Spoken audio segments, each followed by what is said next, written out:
This is not a script about screaming into the wind, though many people believe that genuine resistance requires volume. It is about the three small, silent, yet utterly consequential gestures that flawlessly flip the outcome when entrenched ageism attempts to seize your dignity, compromise your established authority, or wrongfully steal your property or your home. The error is believing the fight is about feelings. The victory is always procedural. One quiet voice, citing the exact numerical rule, the mandated section, or the contractual paragraph. A steadfast witness who hits the record function on their phone just as the condescending argument begins. An envelope, placed calmly and deliberately on the high-stakes mahogany table, holding the undeniable deed or the legal agreement that instantly shifts the entire conversational power dynamic. These quiet, highly prepared actions are infinitely better than shouting. They are the objective proof that systematically ends the excuse. They transform subjective bias into verifiable contract breach. I have personally observed the profound shift hundreds of times. The entire room goes instantly silent. The entitled voice, usually operating through layers of casual condescension and administrative superiority, suddenly loses all its forceful volume. The deep-seated systemic bias that cost the elderly the house, the long-held job, or the hard-earned professional dignity dissolves immediately into inescapable, procedural accountability. The conversation stops being about you and starts being strictly about the rule. The specific story I must share today concerns a man named Arthur. He was not just a successful professional. He built institutions. He drew the foundational plans and oversaw the complex construction for nearly half the critical infrastructure in the city. He dedicated the entirety of his active professional life to a significant non-profit professional foundation he had personally co-founded and substantially endowed. Yet, when he finally reached his late 70s, a period of life he had earned the right to govern on his own terms, the professional conversation around him subtly, insidiously changed. The foundation was scheduled to host its annual high-stakes fundraising dinner, an enormous, critical event Arthur had personally funded, sponsored, and meticulously chaired for decades. It was the centerpiece of the foundation's yearly operations. Arthur walked the perimeter of the Grand Hall, a space he had designed down to the millimeter, adjusting a minor light fixture, surveying the vast, echoing venue he intimately knew better than any living soul. His niece, Eleanor, and nephew, Mark, both recently elevated into new, executive administrative roles within the foundation, spotted him from across the crowded pre-event space. They saw not the visionary founder, not the highly respected architect, not the enduring sponsor, but merely the frail, slightly confused, elderly relative who needs professional management. This shift in perception is the dangerous foundation upon which ageism builds its entire campaign. The common, devastating mistake here is reacting immediately with visible shock, overwhelming anger, or a visibly wounded ego. The common, entirely predictable mistake is trusting, in the face of direct challenge, that your long, irrefutable history will automatically speak for you, and that your achievements will afford you a protective shield. It will not. In the face of calculated institutional ageism, history is almost always dismissed contemptuously as mere nostalgia, potential confusion, or irrelevant sentimentality. Arthur, however, had anticipated the subtle maneuver. He recognized the pattern. They wanted him visibly and humiliatingly moved from the customary head sponsor's table, strategically relocated to a distant, quiet corner near the catering staff. They also desperately wanted his signature, preferably obtained during a moment of disorientation, on a complex document transferring some remaining key structural assets and final approvals. They wanted the complete spotlight, but without the persistent, powerful, and demanding shadow of the man who had personally conceptualized and created the light source itself. The temperature in the air shifted noticeably as his nephew, Mark, approached the founder. Mark was dressed in a precisely tailored suit, wearing the sleek new company badge like a piece of bureaucratic armor, his entire demeanor broadcasting an absolute, self-assured authority that Arthur knew was purely borrowed. "Arthur, we urgently need to discuss the final seating arrangement," Mark stated, ensuring his voice carried just enough confident volume to be clearly overheard by the surrounding, observing foundation staff and junior administrators. He then wrapped one hand gently, yet distinctly and firmly, around Arthur's elbow, the near-universal, deeply insulting gesture of patronizing control, signaling that the elderly party is no longer autonomous or trusted to navigate unaided. "We've just made a few critical adjustments to the final layout. For your comfort and maximum convenience, we've placed you at the cypress table. It's significantly quieter, much more easily accessible to the back emergency exit, and involves substantially fewer people and less foot traffic. It's designed for less stress, more comfort, and demonstrably greater safety, Arthur."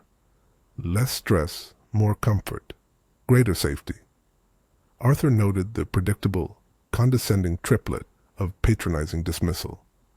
They always choose those three specific words, the single sentence that instantly stops the attempted humiliation at the table, or the desk, or the administrative hearing, is never complex.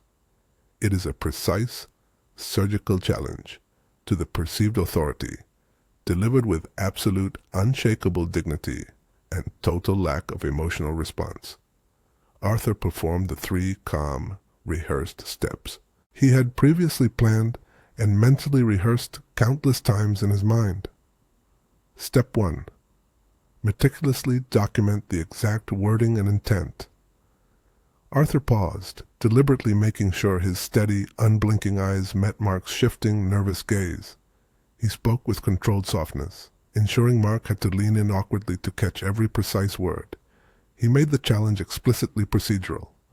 "Mark, I genuinely appreciate your stated concern for my well-being. However, before proceeding, can you please formally confirm the exact, specific reasoning for this mandated change? Is this adjustment based on a standard, written operational policy applied universally to all senior donors, or is this a personal, discretionary adjustment applied solely to me? Please clarify with total precision. Are you officially instructing me, in my capacity as a co-founder and the event's single largest primary sponsor, to physically vacate the central main table location?" Mark, clearly thrown and visibly flustered by the unexpected formality and request for specificity, instantly started to waffle and backtrack, his administrative armor momentarily dented. "Well, Arthur, it's simply considered best practice, operationally, given your age and, well, the critical need to ensure our newer, younger primary donors remain conspicuously visible on the event floor. Silence is not an absence of sound. Silence is incontrovertible evidence." Arthur let the profound, uncomfortable awkwardness sit, hanging thick in the air between them for an intentional, excruciating moment. He did not yell, he did not argue, and he certainly did not cite his past, towering achievements. He only documented the precise wording of the attempt at expulsion, creating the perfect record. Step 2. Systematically ask for the responsible policy and the highest authority. Arthur maintained his steady tone, demanding the existence of a verifiable document. "I understand the concept of best practice. Now I would formally like the name of the specific person in charge of executing this final decision, and a physical copy of the specific seating policy that you claim overrides my pre-existing contractual right as the foundational event sponsor. To be clear, Mark, who is the absolute highest authority immediately on site regarding the operational logistics, venue usage, and personnel management of this critical event?" Mark visibly puffed up his chest, reaching instinctively and defensively for his organizational authority, attempting to reassert his superiority through title alone. I am the designated logistical lead for the event, Arthur.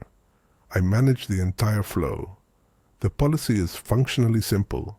We, the administration, manage the flow of visibility and access. Arthur, please, let's not make a disruptive scene right here, right now. The absolute worst, most manipulative phrase you can hear when you are precisely seeking objective justice and procedural adherence. Don't make a scene. This phrase is designed solely to shame the victim into passive compliance. Step 3. Quietly and clearly reveal the undeniable hidden authority. Arthur could not raise his voice. The fight was won through documentation, not decibel level. He reached calmly into the deep inner pocket of his finely tailored suit jacket. He pulled out a noticeably thick envelope, not a flimsy commercial paper document, but a heavy, distinctively cream-colored cardstock document secured with a visible red string tie. It was weighty, formal, and looked anciently important. I agree completely, Mark. No scene is needed. We will stick strictly to the established logistics and the formal policy, as you have repeatedly requested us to do. He held the substantial envelope firmly and squarely in his left hand, and used his right index finger to point precisely to the contractual clause he had already flawlessly memorized, knowing exactly where the power lay. Section 4, Paragraph A of the Foundational Governing Foundation. Agreement states, verbatim, that the annual dinner sitting chart and primary usage management must be pre-approved by the primary contractual property owner. I am looking at that specific policy now. It clearly states the designated logistics lead and all subsequent administrative personnel must formally defer to the property holder on all matters concerning venue layout, access management, and structural modification. The surrounding event space, which had been buzzing with hundreds of low-level conversations, began to go instantly silent. Key people, including Eleanor, started looking over, recognizing the severity of the confrontation. Now, Mark, Arthur continued, his voice absolutely flat and procedural. You asked for the responsible person. You explicitly asked for the governing authority. You are currently standing within the confines of the Grand Hall of the Western Building, the central headquarters of this entire foundation, correct?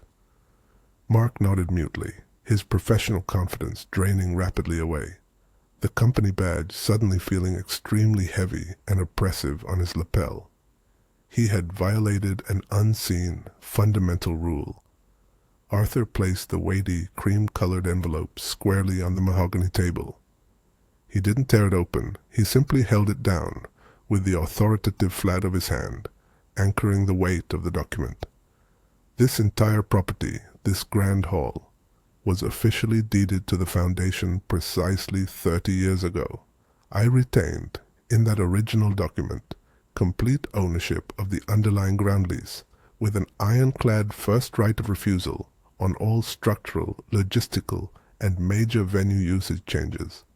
I personally pay the ground property taxes on this location to this day. Therefore, I possess the final, legal authority to approve the use of this space for any purpose, including a dinner. Then, Arthur performed the final necessary gesture. He didn't need to scream the rules. He simply needed to reveal the undeniable, tangible proof that systematically ends all further excuses and subjective debate. He slowly lifted the heavy envelope. Inside, nestled against the formal property deed and the signed lease agreement, was a heavy, old-fashioned brass key. It was a massive object, catching the reflected light of the chandeliers. It was not a symbolic key. It was the absolute, functioning key to the entire building, the ultimate, undeniable physical symbol of retained authority and ownership. The precise moment the quiet deed spoke was the precise moment Arthur's professional dignity returned, fully and unequivocally, in a commanding surge of documented power. "Mark," Arthur stated, his voice now demonstrably lower, steadier, and far more imposing than before. "You are absolutely correct. We urgently need the highest-ranking person in charge of policy adherence. Tonight, specifically regarding the contractual use and management of the specific operational space, that single person is me." The outcome was immediate, irreversible, and absolute. The systemic patronizing bias, the deep-seated, comfortable belief that the elderly founder was merely an irrelevant, senile relic to be summarily moved aside and managed, crashed violently and irreparably against the immovable, concrete rock of documentation, contractual clauses, and ultimate property ownership. Policy, always, beats subjective ego every single time it is correctly and calmly applied. Arthur didn't just request potential accountability. He surgically demanded immediate, formal adherence to the established, pre-existing rules. "I am now formally asking you, in front of these witnesses, to immediately rescind the seating change and issue a formal verbal apology for citing a non-existent discretionary policy as the grounds for my attempted relocation. If you are unable or unwilling to immediately comply with this procedural instruction, you are actively interfering with a binding contractual agreement regarding property usage. I will be forced to instruct the event security lead to escort you out of my venue and formally contact the Foundation's standing legal counsel for an immediate breach of contract violation." Mark was systematically fired within the next 24 hours. The official reason cited was not ageism, though that was the core, underlying emotional issue, but rather gross professional incompetence, the attempt to illegally modify venue usage, and the demonstrated attempt to violate a critical standing contract clause. Accountability, Arthur knew, was never messy or emotional. It was always purely logistical and procedural. Big assets grant bigger dignity, but only if the owner remains competent enough to meticulously know and enforce the rules governing those specific assets and agreements. The true power lies not in wealth, but in procedural command. Star, the Justice Prep, a critical 10-minute ritual of command. This specific level of calm courage and absolute procedural command is never accidental. It is meticulously constructed through quiet, focused, anticipatory preparation. Justice doesn't fundamentally need fury. It exclusively requires focus, procedure, and proof. I call this essential process the 10-minute justice prep. You systematically employ it immediately when you clearly anticipate any high-stakes conflict, whether it is a hostile, manipulative family meeting, a difficult and unfair workplace conversation, an administrative hearing, or a challenge to your authority. 1. Centered breathing and posture. 2 minutes. Establish strong physical posture immediately. Your feet must be firmly grounded, your shoulders thoroughly relaxed, and your hands kept still and visible. Close your eyes and breathe deep, slow breaths into your belly, anchoring your entire being. Your goal must be a low, steady voice, absolutely unwavering eyes, and a centered, calm core. Less panic creates more proof, which translates directly into undeniable power. This preparation is entirely about physical safety and maintaining total mental clarity under duress. 2. Recall and rehearse the policy. 4 minutes. Open a small, discrete note on your phone or in your hand. Write down the precise policy number, the deed reference, the crucial paragraph number, or the critical 3 words of the contract that grant you leverage. Rehearse the neutral, factual phrase, "I need the name of the person in charge and a copy of the governing policy." Repeat it internally until it sounds boringly factual, bureaucratic, and utterly non-confrontational. The goal is documentation, not debate. 3. Ally confirmation. 2 minutes. Text or call your chosen, confirmed ally. Arthur had his corporate lawyer on standby, but this ally could simply be a trustworthy friend, a reliable neighbor, or a supportive family member who understands the situation. Confirm they are on immediate standby, they know the core situation, and they are ready to act as a remote witness or physically intervene if specifically needed. allies fundamentally change outcomes by providing required external validation and verification. 4. Evidence setup. 2 minutes. Check your camera recording shortcut. Set your phone to initiate record easily and discreetly at a moment's notice. Mentally confirm exactly where you are, what the current time is, and precisely who is present in the room. Documentation must begin. Before. The critical conflict peaks, capturing the initial attempt at manipulation. Respect your personal limits always. Arthur's leverage was based on physical property ownership and contract law. Other people use civil rights law, homeowner association rules, or HR codes. Always, absolutely always. Avoid physical confrontation or direct verbal abuse. Your ultimate leverage resides exclusively in the paperwork and the verifiable facts. If there is ever any risk whatsoever to your immediate physical safety, prioritize leaving the scene immediately and escalating the issue via formal, documented channels.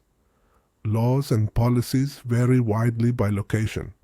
Adapt your specific knowledge to your local context. HR manuals, rental contracts, federal codes. We cannot physically stop bias or emotional prejudice from entering the room with the other party, but we can completely stop that bias from ever winning the critical argument.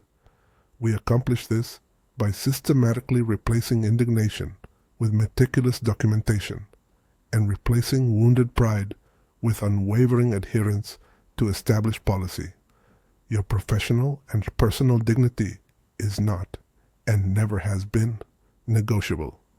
Your proven competence is not subject to a debate initiated by the incompetent. Your immediate call to action. Choose one essential element of the justice prep right now and implement it. 1. Save the exact policy number or the crucial contract clause relevant to your biggest current professional or personal challenge in a readily accessible note. 2. Set up an immediate one-touch video recording shortcut on your primary smartphone. 3. Practice the single, calm, procedural phrase until it is automatic. Please confirm the exact policy and identify the person who is administratively in charge of the specific decision. 4. Choose one reliable ally and proactively let them know that you may specifically need their assistance or documentation in the near future. This is the definitive power of silent, undeniable evidence. This is the only path to swift, non-emotional accountability. The most effective justice tool in the arsenal does not scream into the emotional wind. It simply, precisely, and absolutely cites the rule.